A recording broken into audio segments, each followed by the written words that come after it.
And I have to tell you, the subject of today, the USMCA, it's a great win for American agriculture, but I wanted to come to a dairy farm because it's been a great win for dairy. And I was literally there every step of the way during the negotiations. You know, when President Trump ran and the people of Wisconsin put their confidence in this president 4 years ago, he promised that we would do better than NAFTA.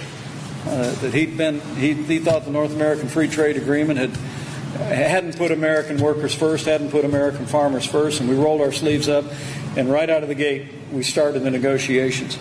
And one of the things that we learned early on is, in addition to creating incentives to move manufacturing jobs south of the border, we learned about programs, particularly in the dairy industry, that were going on in Canada that were working against dairy farmers here in Wisconsin and all across this country.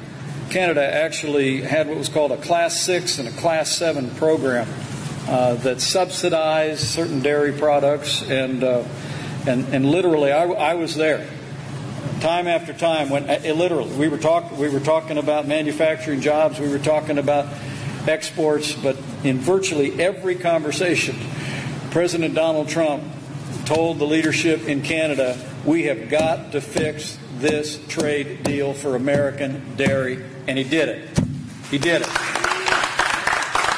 I'm pleased to report to you that Class 6 and Class C program in Canada is going to end in 6 months. It's off the books. We leveled the playing field for American dairy. John and Barb, because of the USMCA, we predict within 6 years the United States is actually going to increase our exports by 50,000 metric tons of milk, 12,000 metric tons of cheese, 10,000 metric tons of cream, and the list goes on.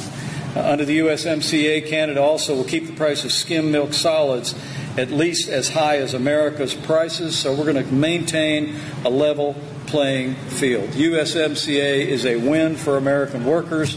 It's a win for American farmers. It's a win for American dairy. And it's just one more example of how President Donald Trump puts America first and always will.